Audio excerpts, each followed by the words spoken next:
আচ্ছা, বাস্তব সত্যি ঘটনা থেকে শুরু করে একেবারে দিবা স্বপ্ন, মানে যা খুশি তাই প্রকাশ করা যায় ইংরেজি কন্ডিশনাল বাক্য দিয়ে। এগুলোকে ইংরেজি ভাষার অন্যতম শক্তিশালী একটা হাতিয়ারও বলা যায়। তো চলুন, আজকের এই বিশ্লেষণে আমরা খুঁজে বের করি কিভাবে এই বাক্যগুলো ব্যবহার করে আমরা আমাদের মনের কথা আরও পরিষ্কারভাবে বলতে পারি। স্ক্রিনের এই দুটো বাক্য খেয়াল করুন তো। দেখতে কিন্তু প্রায় একই রকম লাগছে, তাই না?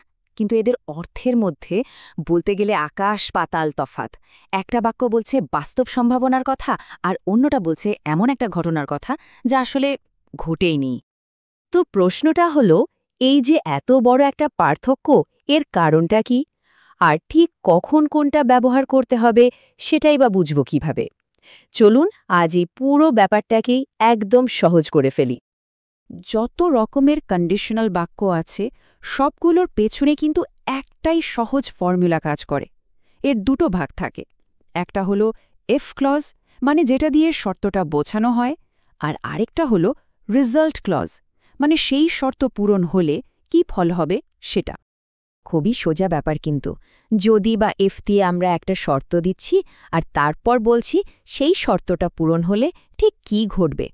এই যে সাধারণ গঠনটা, এটাই কিন্তু আমরা সামনে যে 5টা ধরন দেখব তার একদম মূল ভিত্তি।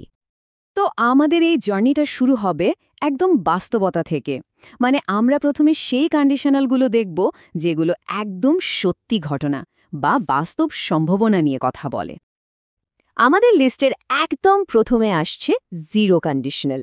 এটা ব্যবহার হয় সবচেয়ে নিশ্চিত আর বাস্তব পরিস্থিতি বোঝানোর জন্য। আর আমরা এটাকে সবুজ রং দিয়ে চেনাচ্ছি, কারণ সবুজ মানেই যেন একটা নিশ্চিত সংকেত। জিরো কন্ডিশনালের ব্যবহারটা কিন্তু বেশ মজার।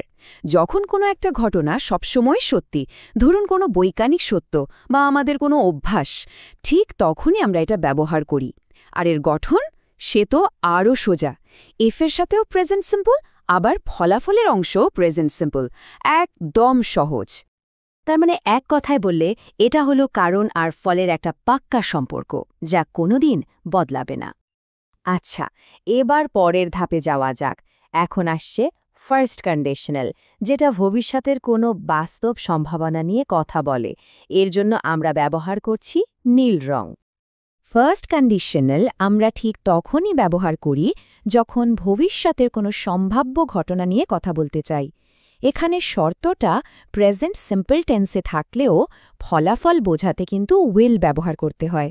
মনে আছে আমাদের সেই প্রথম উদাহরণটা? যদি বৃষ্টি হয় আমরা ভ্রমণ বাতিল করব। এটা কিন্তু ফার্স্ট কন্ডিশনালেরই উদাহরণ। তার মানে আসল কথাটা হলো ঘটনাটা ঘটার একটা বাস্তব সম্ভাবনা আছে। এটা জিরো কন্ডিশনালের মতো 100% গ্যারান্টি না হলেও হওয়ার সম্ভাবনা কিন্তু খুবই বেশি। বেশ, এতক্ষণ তো আমরা বাস্তবতার দুনিয়ায় ছিলাম। এবার একটু কল্পনার জগতে ঢুমারা যাক, কি বলেন? এখন আমরা এমন পরিস্থিতি নিয়ে কথা বলবো যা হয়তো ঘটবেই না বা ঘটাটা প্রায় অসম্ভব। তো এই কল্পনার জগতের প্রথম স্টপ হল সেকেন্ড কন্ডিশনাল। এটা অবাস্তব বা কাল্পনিক পরিস্থিতি বোঝাতে কাজে লাগে।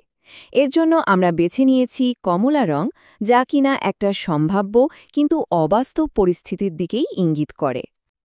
এই কন্ডিশনালটা স্বপ্ন দেখার জন্য বা বর্তমানের কোনো পরিস্থিতিকে একটু অন্যভাবে কল্পনা করার জন্য একদম পারফেক্ট।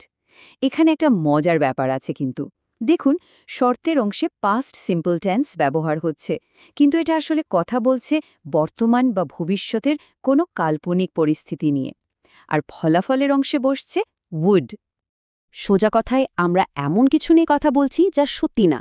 এটা একটা হোয়াট ইফ সিচুয়েশন, মানে যদি এমন হতো টাইপের ব্যাপার আর কি। আর এর পরেই আসছে থার্ড কন্ডিশনাল। এটা আমাদের অতীতের দিকে ফিরে তাকাতে সাহায্য করে। এর জন্য আমরা লাল রংটা রেখেছি, অনেকটা সতর্ক বার্তার মতো। থার্ড কন্ডিশনাল কিন্তু পুরোপুরি অতীতকে নিয়ে। আমরা এটা ব্যবহার করি যখন অতীতের কোনো ঘটনা নিয়ে আফসোস করি বা ভাবি যে ইস, যদি অন্যরকম হতো তাহলে কি হতে পারত। আর যেহেতু অতীত তো আর পাল্টানো যায় না, তাই এই পরিস্থিতিগুলো এখন পুরোপুরি অসম্ভব। আর এটাই এর মূল কথা। যা হওয়ার হয়ে গেছে, সেটা বদলানোর জন্য অনেক দেরি হয়ে গেছে। এখন আর কোনো সুযোগ নেই। এটা শুধুই অতীতের একটা কাল্পনিক ফলাফল নিয়ে ভাবনা। আমরা প্রায় শেষের দিকে চলে এসেছি। এবার আমরা দেখব সবচেয়ে অ্যাডভান্সড কন্ডিশনালটা, যেটা কিনা অতীত আর বর্তমানের মধ্যে একটা সেতুর মতো কাজ করে।